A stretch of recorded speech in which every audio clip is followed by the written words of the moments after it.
The Elemental Raygun Mark II's on Shattered Veil, I believe, are hiding a massive secret that everyone's missed from the Shattered Veil's trailer and blog. I want to take a closer look at these Raygun Mark II variants they teased and how they might relate all the way back to Mauer Der Toten. This is not just going to be a gameplay video, but is going to be heavily storyline related, so stay tuned until the end of this video for all of that and more. Don't go anywhere. So let's get started at the beginning. Some time ago, data miners on Twitter found references to the Raygun Mark II, and that began discussion that it was going to make its way into Black Ops 6. However, with the more recent update, they also found references to multiple different variants, each one denoted by a specific letter. The Mark IIW, the Mark IIP, and the Mark IIR. At the time, we assumed the letters were simply placeholders for whatever the actual names of the rayguns would be, some sort of variants or upgrade stages for the Mark II. As we did have Elemental Raygun Mark II's already on the DLC 3 map, coincidentally for Black Ops 4 Zombies as well, Alpha Omega. These were the Mark IIV, the Mark IIX, the Mark IIY, and the Mark IIZ. But these variants we're getting for Shattered Veil are completely brand new, and we're only getting 3 of them, in addition to just the regular Raygun Mark II, and these are not as substantial upgrades as the initial Elemental Rayguns. On Alpha Omega, or for example the Stars on Origins, or the swords on Citadel Day More, these are more so little upgrades and abilities, since obviously you can also get the Wunderwurf DG2 on the map. However, I actually think these are more significant storyline-wise than gameplay-wise, because now that we've seen Shattered Veil's trailer and read through the blog, those names have been officially announced as the actual names, and we also get a preview of their effects. The Mark IIW offers similar bullet patterns to a submachine gun. This also has a random chance to ignite enemies. The Mark IIP, shooting ammunition like a shotgun with a chance to spawn a sigil, with the ability to grant invulnerability to the player standing on it for a limited time. And the Mark IIR, dropping zombies with a marksman rifle like a discharge, expect a chance to spread a plague infection that can inflict area of effect damage. I wonder if the sigil for the P upgrade has anything to do with the sigils from Modern Warfare zombies. So before we get to the more story important aspect of this, let's highlight those alternative effects each has. The W will have a chance to ignite enemies, the R can inflict AoE, toxic damage, and most importantly, the P can spawn a sigil that makes you invincible. Well, these sound initially like nothing more than the alternative ammo mods that you can grab for any non-wonder weapon, but equipped to the Raygun Mark II, I think there's more we can gather here. Let's again look at the wording of the Mark II. The P upgrade, it will spawn a sigil that makes players invulnerable.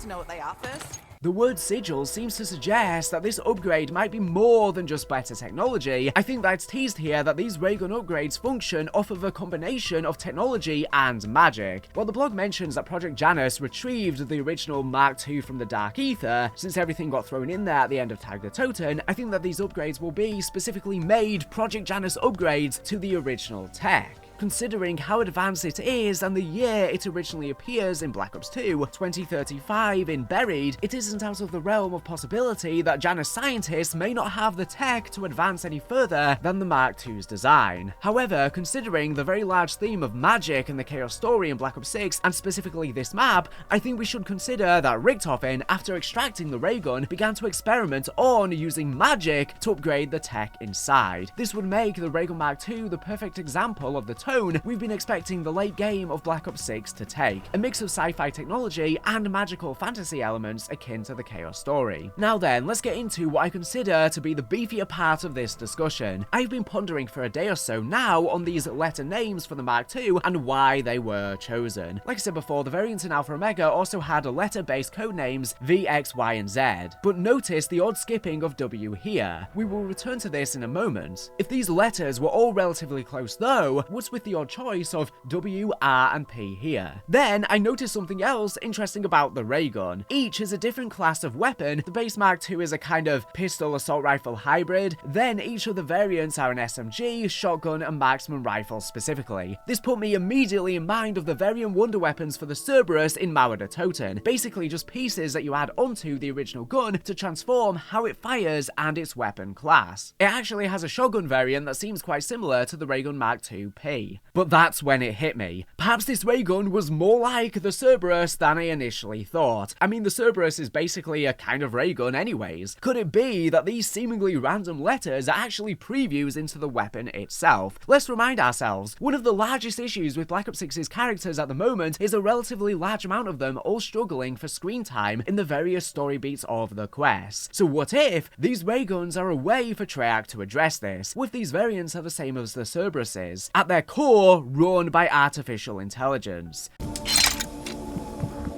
Hello, I am CRBR-S, but you could call me Cerberus, sure. I'm a Requiem service weapon, if you couldn't already tell.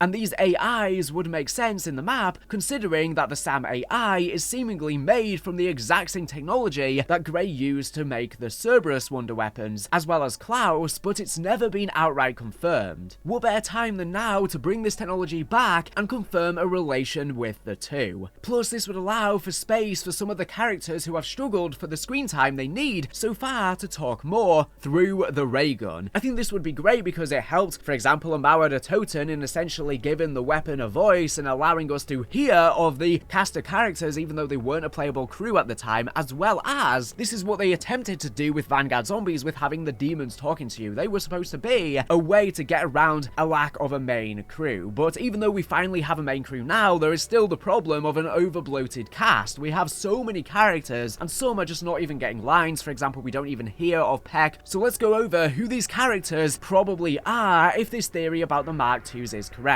So the Mark II-P would obviously be Dr. Peck, and the loud, brash weapon class of shotgun surely fits with his personality type, as does the ability to temporarily become invincible. Peck was entirely missing for the tomb, so him getting a forefront role in Shattered Veil as a consolidation prize would make sense. Plus, his interactions with the director over the course of Cold War leaves a few potential places he could have had his memory copied, or potentially he even recorded his interactions over telephone with the director when he was acting as a mole, considering that the Cerberus were apparently based on voice recordings of the Requiem heads. And also, the Mark II-P is described as the ability to grant invulnerability to the player standing in it for a limited time, similar to the sigils on Citadel Day More. The Citadel sigil traps were essentially Ring of Fire. You could stand in the sigil and fire indefinitely. So with the Mark II-P, it'll spawn a sigil like this on the ground, and I believe probably as you are standing in it, you will then be immune. And of course, Peck survived the gas leak on Forsaken when he really shouldn't have, and now he's just scarred. You idiot! Watch where you're shooting! The gas line! Oh my god. Are they... Do you think they're alright? Can't say they didn't get what they deserve, but damn. And thus ended the tale of Tweedledee and Tweedledum.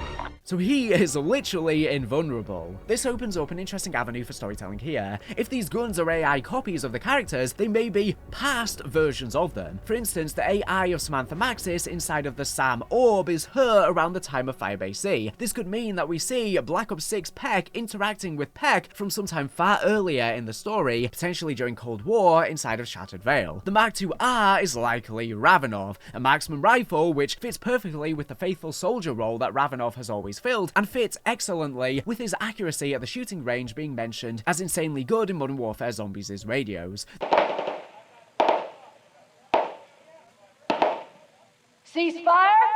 Quite a steady hand for a man your age. The toxic area of effect damage also is an interesting thematic mirror to Ravenov's arc. He seems to think of himself as a bad person and a poison on the people around him, turning to alcohol due to the loss of Samantha. He was in a dark place helping in the atrocities that the Syndicate committed. He says time and time again that people around him die, and this toxic effect would carry that into reality. It would be especially interesting to see Ravenov matched up with a previous version of himself, considering how much he has changed since Black Ops Cold War. Maybe he even needs to hear of his more hopeful past self to help set him on the right course for his character arc leading eventually into Modern Warfare Zombies, where he is a better person. I would also be remiss to not mention the possibility of the Mark II-R being an AI of Richtofen as well. However, I feel as though Klaus is almost certainly already a copy of Eddie, and the trailer seeming to also show us that he's the guiding voice throughout the main quest makes me think that it's more likely we see Ravenov in the role, though it would provide an easy way to give us backstory about Richtofen Richtofen's family if they chose to go this route, but I think Richtofen's AI is being saved for Janus Towers, which I'll come on to. Lastly, and perhaps most damningly, the Mark II W. While this makes up for the lack of a ray gun W in Alpha Omega, it also makes up for the lack of a W in Alpha Omega's ray gun variants. It does the same for the Mauer Cerberus variants, which each one had an AI personality of a Requiem head. Weaver was mysteriously left out of the lineup. The Cerberus was only for Strauss, Gray, and Carver. The W is an SMG, firing quickly and hitting more targets. This, combined with its alternative ability of randomly setting impacted enemies aflame, means that its spray and pray strategy will likely burn a few enemies to a crisp, even ones you aren't aiming at. Drawing any connections here? I think this ray gun and its abilities may be based on Weaver and him inadvertently burning Eddie's family to the ground when trying to kill only Eddie in a failed assassination attempt when he was given intel by Samantha Maxis. One potential kink in this theory is Weaver would also be a playable character in the map. The Cerberus weapons served as characters who are not in the map, since we only spent time with mostly Omega handlers that mission, so why even have a weapon with a personality based on someone we are potentially playing as? Unless it's a way to hear as much of him as possible. Very interestingly as well, the Cerberus was in the very room that Requiem died in Urzikstan that we know is probably going to happen by the end of this game. Time and time again in our Black Ops 6 theory videos, we've discussed how little Weaver has actually spoken of or dealt with the traumatic memory of what he did to Samuel, Richtofen's son, and Eddie's wife. We've been suggesting that there must be some breaking points coming, a spot in the map story where Weaver will begin to speak on it at length and give his take on the events, especially if he doesn't even know Richtofen is the person he targeted just yet. Maybe he's going to find out for the very first time on this map, we don't actually know. Perhaps he will even have a full-on breakdown and tell the other characters he is to blame for their situation, this giving rise to Eddie's sympathetic arc and a big reason why we would take his side over the Sam AIs on the map, as his final line in the trailer seems to imply we are going to do.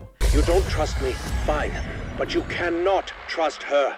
We will turn from wanting revenge and wanting him dead to having to help him, to stop the Sam AI and potentially face off against the Shadow Smiths. But our guess for what this was during an elevator ride with Richtofen down to Sam, one we now know will be a zipline through in the map. Perhaps this gun is the actualized version of that. Essentially, the Mark II W could serve as a version of Weaver that we get to hear by holding him no matter who we play as, with memories of that night and his guilt and trauma about it being the central focus. This would allow for tons of Weaver exposition on the events without overtaking all of the quest dialogue in the map, and make sure players who don't ever play as Weaver still get to hear it. An AI could also potentially be a lot more objective and open about its feelings, telling us things about Weaver that perhaps even he wouldn't want us to know, especially dependent upon when the memories of Weaver used to create the AI are from. It could potentially be from any point during his time in Requiem, or even further, considering his history with the CIA and projects like MK Ultra. This past version of Richtofen may be more open to sharing what actually happened, and it would be interesting as well if the AI Weaver and the real Weaver talk with each other about this day, and force the real Weaver to confront the truth. Then this leaves room to expand the AI-related technology into what will likely become Mecha Klaus, an enemy type that leaked from the data of the game back closer to launch, and is now the only enemy in the game's data left unseen, so it's probably what we will see at Janus Towers. Now that we've seen the Disciple return in Shattered Vale, it leaves an obvious space for Mecha Klaus on that map. This could be some sort of amalgam of the AI tech we learn more about here in Shattered Vale, and an ending to this AI replica story arc that began in Mauer Der Toten. Maybe even these Raygun Mark II variants were made in Janus Towers specifically, since it seems to be some sort of factory, and that could be where Klaus is even being made and mass manufactured, because even though Klaus got sent into the Dark Ether in the ending of Mauer Der Toten to sacrifice himself, it doesn't mean that they can't make an endless supply of them for Janus's soldiers, because he is just an AI, he is just a robot. That could definitely be the case, and the Mecha Klaus could be some sort of Panzer Soldat reskin, but with Klaus's AI and technology and his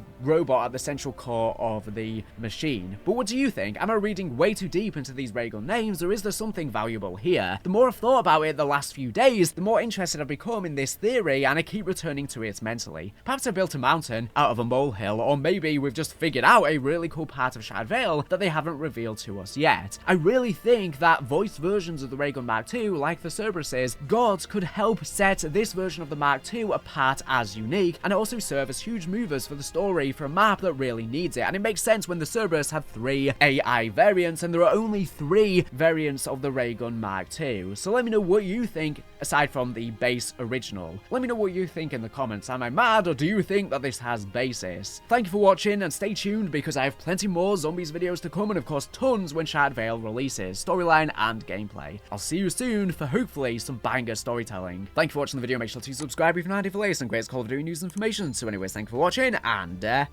bye.